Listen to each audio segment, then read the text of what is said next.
La nota crujió en mi mano. 5 palabras y un plan para sobrevivir.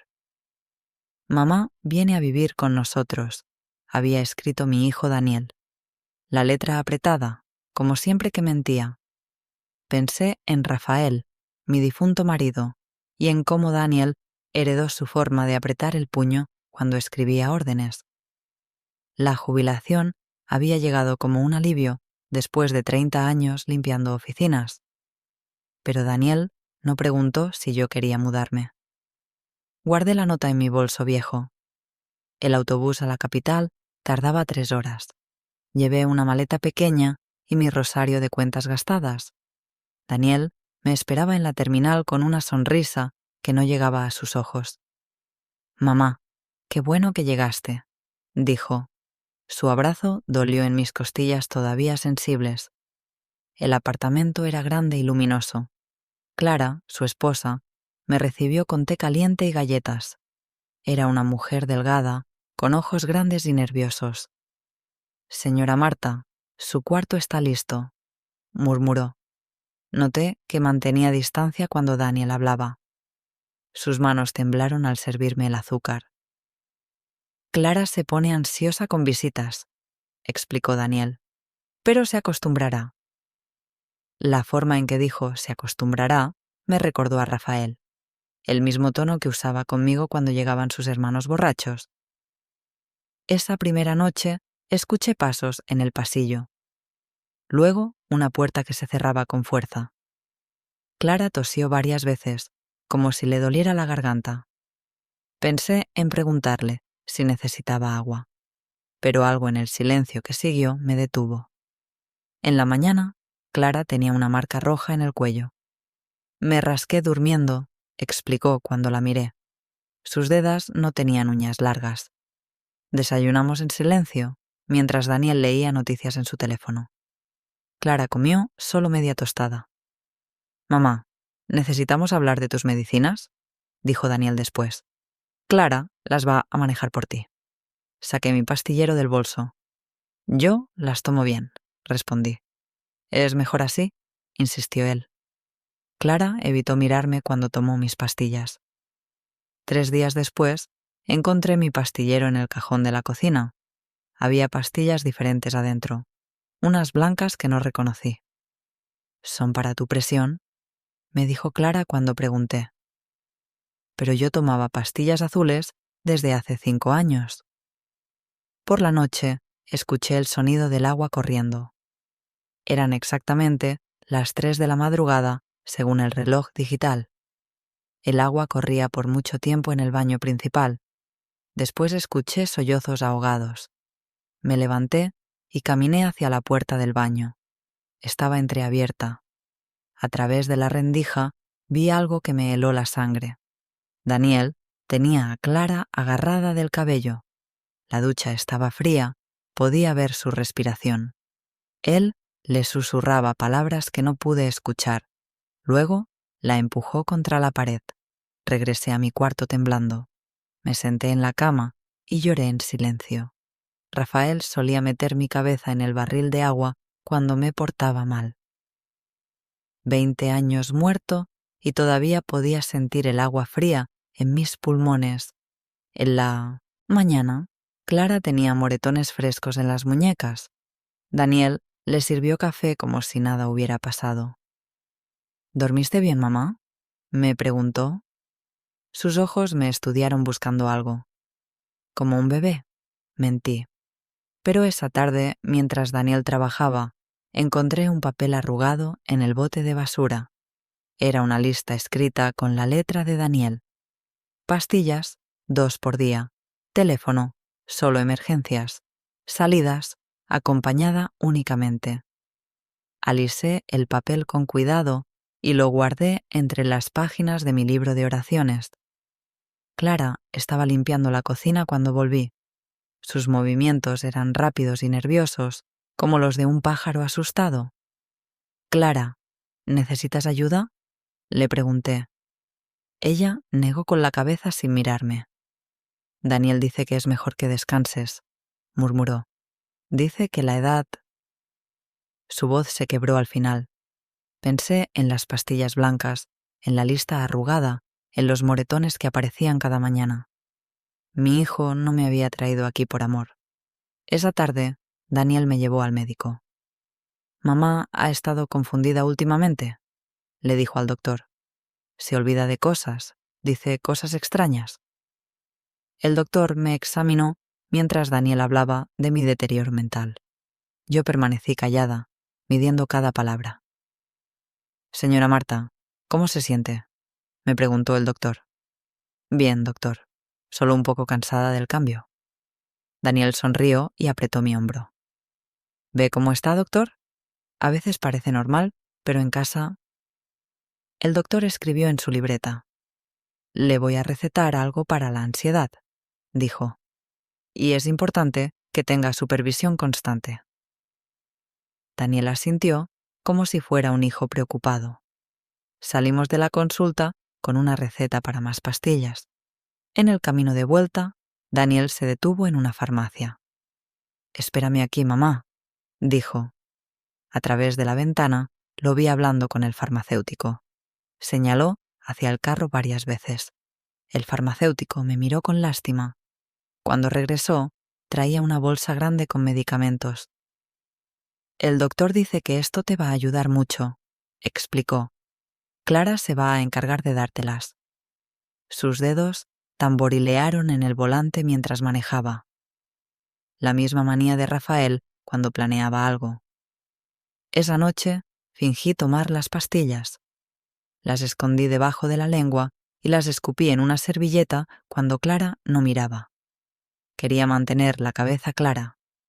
Necesitaba entender qué estaba pasando realmente. A las 2 de la madrugada escuché voces en la cocina. Me acerqué descalza por el pasillo. Daniel hablaba por teléfono en voz baja. «Sí, cada vez está peor», decía. «Clara puede confirmarlo. Necesitamos acelerar el proceso». «¿Cuánto tiempo más?», siguió hablando. «Perfecto. Sí, tiene ahorros considerables. El poder notarial ya está firmado». Mi sangre se enfrió. Recordé haber firmado papeles el primer día, papeles que Daniel dijo eran para emergencias médicas. Al día siguiente, mientras Daniel trabajaba, intenté hablar con Clara. La encontré llorando en el Lummesentuelsen baño, tocándose una marca en la mejilla. «Clara, podemos hablar», le dije suavemente. Ella me miró con terror. «No puedo», susurró. «Él dice que usted está enferma, que puede ser peligrosa». Sus manos temblaban mientras hablaba. «Dice que si hablo con usted, me va a...». No terminó la frase. «Clara, yo no estoy enferma», le dije. «Y tú no tienes que vivir así». Ella negó con la cabeza, violentamente. «Usted no entiende. Él tiene fotos, grabaciones. Dice que nadie me va a creer». Esa tarde decidí salir a caminar sola. Daniel había ido a trabajar y Clara estaba durmiendo. Necesitaba aire fresco y tiempo para pensar. Caminé hasta la plaza del barrio y me senté en una banca. Una mujer mayor se sentó a mi lado. Tenía el cabello gris recogido y ojos amables.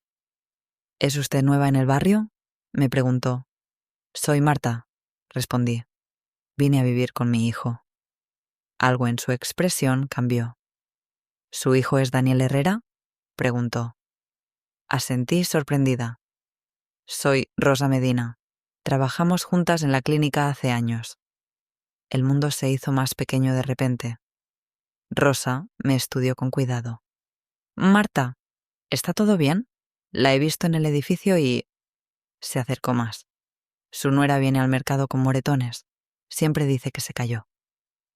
Rosa bajó la voz y miró alrededor de la plaza. «Clara es la hija de alguien, Marta. Si no puedes cambiar a tu hijo, puedes estar al lado de ella». Sus palabras se clavaron en mi pecho como agujas. Pensé en todas las veces que alguien pudo haberme ayudado con Rafael. «No sé cómo», admití. Rosa sacó un papel de su bolso y escribió un nombre. «Luis Molinaro, abogado.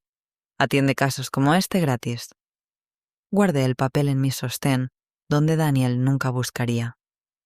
Esa noche esperé hasta que Daniel se durmiera. Toqué suavemente la puerta del cuarto de Clara. «Soy yo», susurré. Ella abrió con los ojos hinchados de llorar. Tenía un corte pequeño en el labio inferior. «Clara, hay gente que nos puede ayudar», le dije. Ella negó con pánico. «No, señora Marta. Él tiene todo planeado. Si lo denuncio, dice que voy a perder todo». Sus manos temblaron mientras hablaba. «Dice que tiene pruebas de que soy mala esposa». Le mostré el papel con el nombre del abogado. «Solo para hablar», insistí. «Para saber qué opciones tienes». Clara miró el nombre por mucho tiempo. «¿Usted vendría conmigo?», preguntó finalmente. Al día siguiente, mientras Daniel trabajaba, salimos juntas. Le dije que íbamos al supermercado. El despacho del abogado Molinaro quedaba cerca del centro. Era un edificio viejo con escaleras empinadas. Clara subía lentamente, todavía con miedo. Luis Molinaro era un hombre de unos 60 años con bigote gris. Nos recibió en una oficina llena de libros y papeles. «Siéntense, por favor», dijo amablemente. Clara se quedó al borde de la silla, lista para huir. «Necesitamos evidencia sólida», explicó después de escuchar nuestras historias. «Fotos de los moretones, grabaciones si es posible, testimonios de vecinos». Sacó una libreta. «Y necesitamos documentar todo con fechas exactas». «Él revisa mi teléfono todas las noches», dijo Clara, «y mi correo electrónico también». El abogado asintió. «Vamos a crear una cuenta nueva. Usted puede mandar evidencia desde computadoras públicas». Me preguntó sobre mi situación. «¿Firmó algún poder notarial recientemente?», preguntó. Mi estómago se hundió. «Sí, el primer día». Daniel dijo que era para emergencias médicas. Luis frunció el ceño. «Necesito ver esos papeles». Regresamos al apartamento fingiendo normalidad. Clara guardó bolsas vacías del supermercado para simular compras. En el elevador me susurró. «¿Cree que funcione?». «Tenemos que intentarlo», respondí. «Por las dos». Esa noche, mientras Daniel veía televisión, busqué los papeles que había firmado. Los encontré en su escritorio, dentro de una carpeta marcada «Mamá legal». Al leerlos entendí todo. No era solo poder médico, era poder total sobre mis cuentas bancarias, mi pensión, todo. Fotografié cada página con el teléfono viejo que guardaba escondido, un Nokia que Daniel no sabía que existía. Las fotos salieron borrosas, pero se podían leer los números y las firmas. Al día siguiente, Clara logró tomar una foto de sus moretones frescos usando la cámara del computador de la biblioteca. Los envió al correo secreto que habíamos creado. También escribió las fechas de cada golpe que recordaba. 2 semanas después, Luis nos llamó a la biblioteca. «Tengo noticias», dijo. «Los papeles que firmó su madre son fraudulentos. Nunca fue a un notario real». Mi corazón saltó. «¿Cómo lo sabe?». Investigué el sello. Esa notaría cerró hace 3 años. Luis sonrió por primera vez. «Daniel falsificó todo. Eso es un delito federal». Clara me tomó la mano. Sus dedos estaban fríos pero firmes. «Ahora necesitamos el último paso», continuó Luis. «Tenemos que provocar que Daniel se delate». Sus siguientes palabras me dieron escalofríos.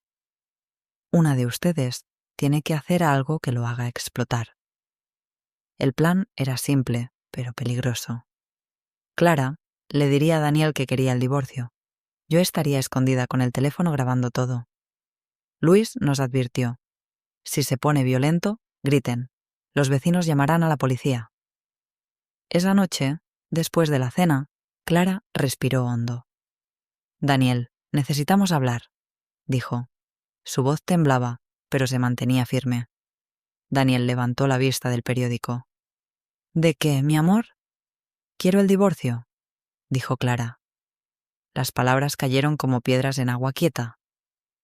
Daniel se quedó inmóvil por un segundo largo. Luego dobló el periódico lentamente. ¿Perdón?, preguntó con una sonrisa extraña. Creo que no escuché bien. Clara repitió las palabras. Quiero el divorcio, Daniel. Ya no puedo más. Daniel se levantó de la silla. El periódico cayó al suelo. Ya no puedes más que... Su voz se volvió peligrosa. Ya no puedes más vivir como una reina.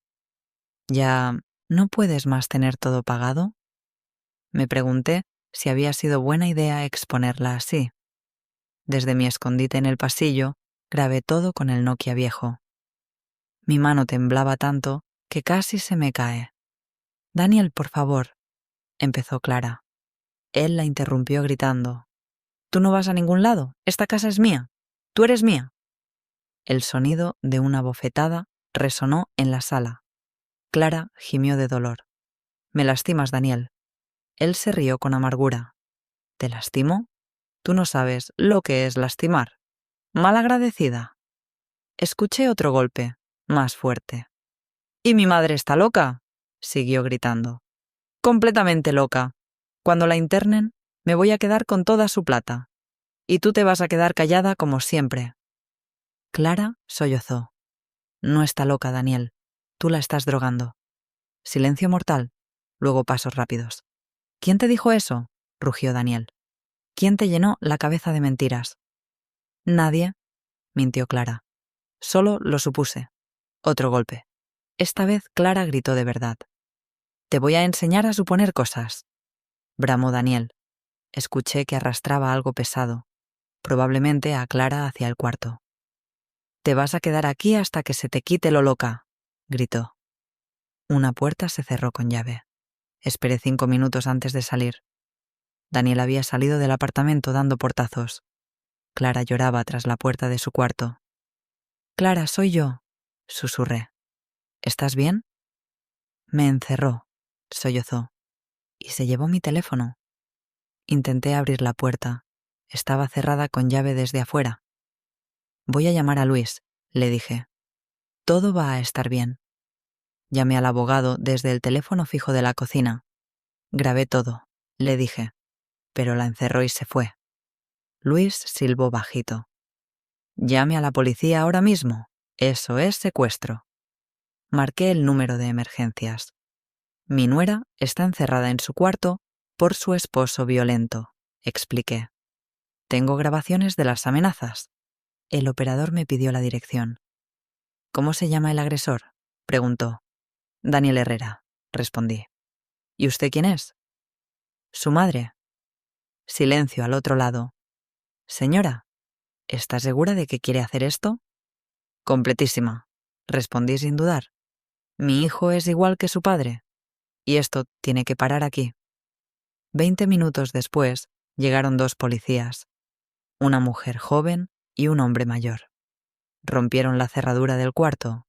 Clara tenía el labio partido y el ojo morado. La mujer policía la examinó mientras el hombre tomaba fotos. ¿Dónde está su esposo ahora?, preguntó la oficial. Clara negó con la cabeza. No sé, se fue muy enojado. Le mostré la grabación a los policías. Escucharon en silencio las amenazas de Daniel. Esto es evidencia sólida, dijo el oficial mayor. Vamos a emitir una orden de arresto. Clara me miró con terror. ¿Y si vuelve esta noche?, preguntó. No va a volver, les aseguré, porque ustedes lo van a agarrar primero. Daniel regresó a las 2 de la madrugada, borracho y furioso. Los policías lo esperaban en la Bourse sala. Yo había insistido en quedarme despierta para verlo. Clara estaba en un refugio temporal, pero yo me negué a irme. ¿Qué carajo pasa aquí?, gritó al ver los uniformes. Esta es mi casa. La oficial Ramírez se levantó lentamente. Daniel Herrera está arrestado por violencia doméstica y secuestro. ¿Secuestro? Están locos, protestó. Mi esposa está loca y mi madre también. Miró hacia donde yo estaba sentada.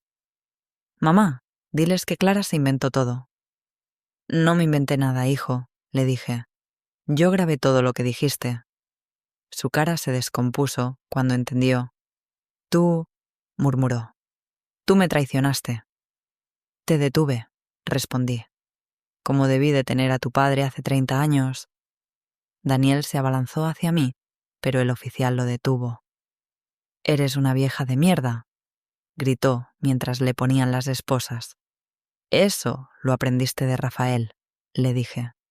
Pero conmigo ya no funciona. Se lo llevaron mientras seguía gritando amenazas. La casa quedó en silencio por primera vez en meses. A la mañana siguiente, Luis me visitó con noticias. Clara quiere demandar, me dijo, pero necesitamos más evidencia para el divorcio. Había traído papeles nuevos. También vamos a anular el poder notarial falso. ¿Cuánto va a tardar?, pregunté. Meses, tal vez un año, admitió. Daniel contrató abogados caros. Van a decir que Clara se lastimó sola. Me mostró los periódicos. Ya empezaron a plantar dudas. En el periódico local había una nota pequeña. Hombre arrestado por presuntos actos de violencia doméstica. Pero el artículo citaba a fuentes cercanas que decían que Clara era inestable y que yo tenía demencia senil. ¿Cómo pueden escribir eso?, me indigné. Luis suspiró. Daniel tiene dinero y contactos. Van a intentar desacreditarnos a las dos. Me explicó que necesitábamos un testigo independiente, alguien que haya visto la violencia. Pensé en los vecinos. La señora del apartamento de arriba, doña Carmen, siempre se quejaba del ruido. A veces escuchaba gritos, me había dicho en el elevador. Pero pensé que era la televisión. Esa tarde fui a visitarla. Doña Carmen me recibió con té y galletas. ¿Cómo está Clara?, preguntó. La he visto con moretones varias veces. Le expliqué la situación. ¿Estaría dispuesta a testificar? Por supuesto, dijo sin dudar. Ese muchacho siempre me pareció agresivo. Me contó que había escuchado gritos y golpes muchas noches. Una vez llamé al conserje, pero me dijo que no me metiera. También me dio información valiosa. El mes pasado instalaron cámaras nuevas en el pasillo, dijo. ¿Para los robos que hubo? Mi corazón saltó. ¿Cámaras que graben? Sí, graban todo. El administrador presume que pueden ver hasta un mes atrás. Corrí a buscar a Luis con la noticia. Si hay video de Daniel arrastrando a Clara, murmuró el abogado. Conseguir las grabaciones tomó 2 semanas y una orden judicial, pero valió la pena. El video mostraba claramente a Daniel arrastrando a Clara por el cabello en el pasillo. Ella lloraba y él la empujaba violentamente. Con esto ganamos, dijo Luis con satisfacción. No hay forma de explicar esto como accidente. Clara vio el video y lloró, pero esta vez de alivio. Ya no pueden decir que miento, susurró. El juicio fue rápido después de eso. Los abogados de Daniel intentaron argumentar que el video estaba fuera de contexto, pero con mi grabación, el testimonio de doña Carmen y las fotos médicas no tenían defensa. Clara obtuvo el divorcio, la mitad de los bienes y una orden de restricción. Daniel aceptó el acuerdo para evitar la cárcel. 5 años sin contacto, leyó el juez. Si la molesta, va directo a prisión. 2 meses después, Clara me visitó en el hogar de ancianos donde me había mudado. Tenía noticias que me llenaron de alegría. «Estoy embarazada», anunció. «Los doctores dicen que Daniel mentía sobre mi infertilidad». «¿Te sientes lista para ser madre?», le pregunté. Clara sonrió por primera vez desde que la conocí. «Sí, pero quiero pedirte algo». Tomó mis manos entre las suyas. ¿Puedes ser la abuela? ¿La verdadera abuela? Las lágrimas me corrieron por las mejillas sin poder detenerlas. «Claro que sí, mija», le dije. Clara se abrazó a mí como una niña que encuentra refugio. Quiero que seas la primera en conocer a tu nieto, susurró. 2 días después sonó mi teléfono. Era Daniel. Su voz sonaba diferente, más suave. Mamá, supe lo del bebé, dijo. Quiero hablar contigo.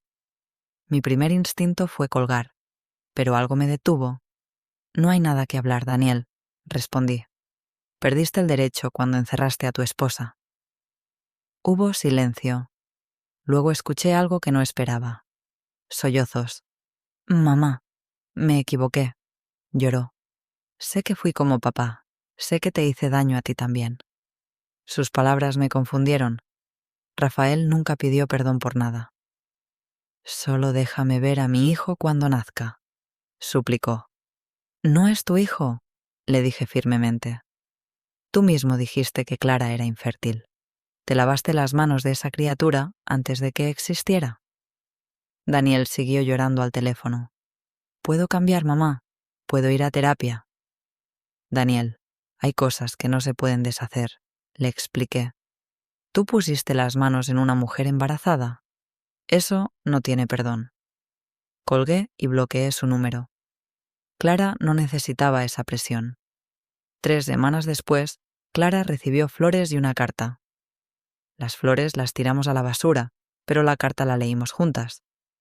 Daniel pedía perdón y suplicaba una oportunidad de conocer al bebé. Es manipulación, le dije a Clara. Como cuando tu papá te compraba dulces después de pegarte. Clara arrugó la carta. Lo sé, dijo, pero duele igual. Se tocó el vientre que ya empezaba a crecer. A veces pienso que mi bebé debería tener un padre. La abracé fuerte. Ya lo tiene. Te tiene a ti. El embarazo avanzó sin complicaciones. Clara trabajaba medio tiempo en una floristería y estudiaba contabilidad por las noches. Yo la acompañaba a los controles médicos. Es un niño, nos dijo el doctor a los 5 meses. ¿Cómo lo vamos a llamar?, me preguntó Clara camino a casa. Mi padre se llamaba Roberto, le dije. Era un hombre bueno que murió cuando yo era joven. Clara sonrió. Roberto está perfecto. Daniel intentó contactarnos varias veces más. Mandó dinero que devolvimos sin abrir. Envió regalos para el bebé que donamos a caridad. Una vez apareció en la floristería, pero Clara llamó a la policía inmediatamente. «Solo quiero hablar», gritó mientras se lo llevaban. «Es mi hijo». Los compañeros de Clara lo consolaron después. «Hiciste bien», le dijeron. «Ese tipo da miedo». A los 8 meses, Clara tuvo que dejar de trabajar. Nos mudamos juntas a un apartamento pequeño pero acogedor. Ella insistió en pagar la mitad de todo con el dinero del divorcio. «Somos socias», me dijo, «no caridad». Una noche, mientras preparábamos la cuna, Clara me hizo una pregunta que me sorprendió. ¿Crees que Daniel puede cambiar realmente? La miré con cuidado antes de responder. ¿Tú qué crees? Creo que cuando alguien te encierra y te amenaza con matarte, ya mostró quién es, dijo Clara. Pero a veces siento culpa. Se sentó pesadamente en el sillón. ¿Y si mi hijo pregunta por su papá? Le vas a decir la verdad, le respondí. Que su papá era un hombre que lastimaba a su mamá y que su abuela y su mamá decidieron protegerlo. Clara asintió lentamente. ¿Crees que eso sea suficiente? Más que suficiente, le aseguré. Ese niño va a crecer sabiendo que las mujeres de su familia son valientes. Clara se rió entre lágrimas. Valientes y tercas, agregó. Roberto nació un martes lluvioso de marzo. Pesó 3 kilos 200 gramos y tenía los ojos grandes de su madre. Cuando la enfermera me lo puso en los brazos, sentí algo que no había sentido en años. Esperanza pura. ¿Es usted la abuela?, me preguntó la enfermera. Sí, respondí sin dudar. Soy la abuela. Clara me sonrió desde la cama. La única abuela que va a conocer, añadió. Roberto tenía 3 meses cuando Daniel apareció en el parque donde yo paseaba al bebé. Se veía demacrado, más delgado.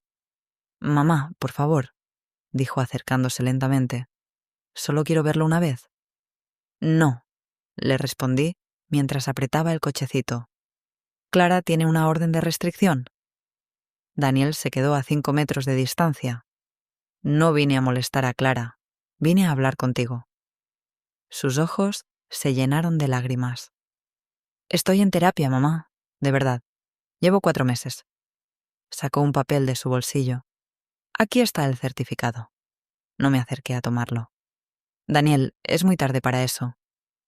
«Por favor, mamá, solo déjame cargar a mi hijo una vez». Roberto durmió pacíficamente, ajeno al drama. «No es tu hijo», le dije. «Un padre no encierra a la madre de su bebé». Daniel se acercó un paso más. «Sé que me equivoqué, pero ese niño lleva mi sangre». Su voz se quebró. «No puedo dormir pensando que nunca lo voy a conocer». «Debiste pensar en eso antes de golpear a Clara embarazada», le respondí. Daniel se echó a llorar abiertamente. «Papá nunca me pidió perdón. Pensé que así era como se trataba a las esposas». «Rafael era un hombre enfermo, Daniel, pero tú pudiste elegir ser diferente». Empujé el cochecito para alejarme. Ahora Roberto va a crecer sin violencia. Esa es mi única preocupación. «¡Espera!», gritó. Varias personas en el parque voltearon a ver. «Mamá, ¿qué tengo que hacer? ¿Qué necesitas para darme una oportunidad?». Su desesperación sonaba genuina, pero yo conocía esa actuación. «Nada, Daniel», le dije sin voltear. «No hay nada que puedas hacer». Lo dejé llorando en el parque. Cuando llegué a casa, Clara me esperaba nerviosa. «¿Pasó algo? Te tardaste mucho». Le conté del encuentro. Clara palideció. «¿Crees que vuelvas a intentar algo?», preguntó. «No lo sé», admití. «Pero llamemos a Luis para asegurarnos de que la orden sigue vigente». Luis nos tranquilizó. «La orden es válida por 5 años más», confirmó. «Si se acerca a ustedes otra vez, va directo a la cárcel». Pero Clara seguía nerviosa. «¿Y si contrata a alguien para vigilarnos?». Esa posibilidad no se me había ocurrido. «Vamos a cambiar nuestras rutinas», decidí. «Diferentes parques, diferentes horarios». Clara asintió. «Y si lo vemos otra vez, llamamos a la policía inmediatamente». 2 semanas después, Clara recibió una llamada extraña. Una mujer preguntó por Roberto. Me dijo confundida. Dijo que era del pediatra, pero yo no di ese teléfono a nadie. Revisamos nuestros contactos. Nadie tenía ese número. «Daniel nos está investigando», concluí. «Cambiemos de teléfono». Compramos números nuevos y solo los dimos a Luis y al doctor. También instalamos cerraduras nuevas en el apartamento. Una tarde, mientras Clara estudiaba, sonó el timbre. Por el intercomunicador escuché una voz de mujer. «¿Clara? Soy Patricia, la hermana de Daniel. ¿Puedo subir?». Clara me miró con pánico. No sabía que tenía hermana. «¿Por qué no la tiene?», le respondí. «Es otra manipulación». Hablé por el intercomunicador. «Patricia no existe. Dígale a Daniel que deje de molestar o llamamos a la policía». La mujer insistió varios minutos antes de irse. Esa noche decidimos mudarnos. «No podemos vivir así», dijo Clara. «Roberto necesita tranquilidad para crecer». Encontramos un apartamento en otro barrio, más lejos del trabajo de Clara, pero más seguro. Durante la mudanza, encontré una nota en mi bolso. No sabía cómo había llegado ahí. «Mamá, solo quiero que sepas que los amo. Daniel». La letra era definitivamente suya. Había logrado acercarse lo suficiente para tocar mis cosas. «Se acabó», le dije a Clara. «Mañana vamos con Luis a pedir medidas más fuertes». El abogado nos escuchó con preocupación. «Esto ya es acoso sistemático», dijo. «Podemos pedir arresto preventivo». Pero antes de que pudiéramos actuar, recibimos una llamada inesperada. Era del hospital. Daniel Herrera tuvo un accidente de auto, nos informaron. Está estable, pero pidió hablar con ustedes. Clara y yo nos miramos. Es una trampa, susurró ella. O una última oportunidad de poner límites claros, respondí. Vamos, pero con Luis presente. En el hospital, Daniel se veía frágil en la cama. Tenía vendajes en la cabeza y el brazo enyesado. Gracias por venir, murmuró cuando entramos. Luis se quedó en la puerta tomando notas. Daniel, esto tiene que parar, le dije directamente. Clara y Roberto necesitan paz. Él asintió lentamente. Lo sé, mamá. El accidente me hizo pensar. Se tocó los vendajes. Casi me muero sin conocer a mi hijo. Roberto está bien cuidado, le respondí. Esa es la única verdad que importa. Daniel cerró los ojos. ¿Puedes darle esto cuando crezca? Preguntó. Sacó un sobre del cajón de la mesa. Tomé el sobre sin abrirlo. ¿Qué es? Pregunté. Daniel respiró con dificultad. Una carta para Roberto, para cuando tenga 18 años. Clara se tensó al escuchar el nombre de su hijo. En la carta le explico por qué no pudo conocerme, continuó Daniel. Le digo que su madre fue valiente al protegerlo. Su voz se quebró. Y le digo que su abuela fue la mujer más fuerte que conocí. Luis se acercó a revisar el sobre. ¿Puedo leerla primero? Preguntó. Daniel asintió. No hay amenazas, solo la verdad. Clara permaneció en silencio, estudiando el rostro de su ex esposo. Daniel, ¿por qué ahora? Preguntó Clara, finalmente. ¿Por qué después de meses de perseguirnos? Daniel la miró con lágrimas en los ojos. Porque en el accidente vi la cara de papá en el cristal roto. Vi cómo me miraba cuando golpeaba a mamá, siguió. Y entendí que me había convertido en él completamente. Se tocó el pecho. No quiero que Roberto tenga esa imagen de mí en su cabeza. Clara se acercó un paso. ¿Qué estás diciendo exactamente? Daniel respiró hondo. Que me voy, que no voy a molestarlas más. Miró hacia la ventana. Conseguí trabajo en Guadalajara, muy lejos de aquí. ¿Y la terapia? Preguntó Luis. La voy a seguir allá, respondió Daniel. Pero lejos de ustedes, para que Roberto pueda crecer en paz. Sus palabras sonaban sinceras, pero yo había escuchado promesas antes. Daniel, si esto es otra manipulación, empecé. No lo es, mamá, me interrumpió. Te juro por la memoria de papá que no lo es. La ironía de esa frase me dolió. Rafael nunca fue digno de un juramento. Clara se sentó en la silla junto a la cama. ¿Cómo sabemos que no vas a cambiar de opinión en 6 meses? Preguntó. Daniel señaló hacia el cajón de la mesa. Porque firmé papeles renunciando a la patria potestad. Luis se acercó rápidamente. ¿Qué papeles? Daniel sacó documentos oficiales. Mi abogado los preparó ayer. Roberto va a ser, legalmente solo hijo de Clara. Luis revisó los papeles con sorpresa. Estos documentos son válidos, confirmó Luis.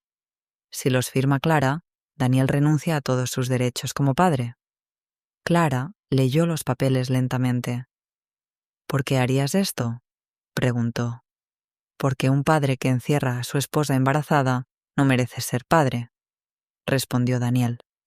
Y porque Roberto merece algo mejor que mi apellido. Sus palabras me recordaron a las mías en el parque. Clara miró los papeles por mucho tiempo. ¿Y qué pasa si después te arrepientes? Preguntó. No puedo arrepentirme, explicó Daniel. Los papeles son irreversibles. Roberto va a ser oficialmente huérfano de padre. No huérfano, lo corregí. Va a tener una familia completa, solo que sin violencia. Daniel asintió. Sí, mamá, va a tener la familia que tú y Clara le den. Se volvió hacia Clara. ¿Los firmas? Clara tomó la pluma que Luis le ofreció. Si firmo esto, no hay vuelta atrás, advirtió. Lo entiendo, respondió Daniel. Y es lo que quiero. Clara firmó con mano temblorosa. Ya está, dijo Luis guardando los papeles. Roberto, oficialmente, no tiene padre legal. Daniel cerró los ojos con alivio. Gracias, murmuró, a las 2. 3 días después, Daniel salió del hospital y se mudó a Guadalajara. No se despidió en persona, solo dejó una nota en recepción. Cuiden a Roberto. Díganle que su papá lo amó lo suficiente para irse. Clara guardó la carta de Daniel en una caja con otros documentos importantes. Cuando Roberto tenga 18 años, él decidirá si quiere leerla, dijo. Pero va a saber toda la historia antes de eso. Un año después, Roberto caminaba y decía sus primeras palabras. Mamá y abuela fueron las primeras. Clara había terminado sus estudios y trabajaba en una oficina contable. Yo cuidaba a Roberto mientras ella trabajaba. Una tarde, mientras Roberto jugaba en el parque, Clara me hizo una pregunta inesperada. ¿Crees que hice bien perdonando a Daniel al final? Preguntó. ¿No lo perdonaste? Le respondí. Le permitiste irse con dignidad. ¿Cuál es la diferencia? Preguntó. El perdón es para ti, le expliqué. Permitir que se fuera fue por Roberto. Clara asintió pensativa. ¿Y tú perdonaste a Daniel? Pensé en mi respuesta por mucho tiempo. No, admití finalmente. Pero le agradezco que se haya ido. Clara sonrió. ¿Es suficiente?, dijo. Para mí también es suficiente. Roberto corrió hacia nosotras con una flor amarilla en la mano. Abuela, para ti, gritó alegremente. Tomé la flor y lo alcé en mis brazos. En sus ojos vi futuro, no pasado. ¿Sabes qué, mija?, le dije a Clara. Creo que Roberto va a estar bien. Clara nos abrazó a los dos. Más que bien, respondió. Va a estar completo.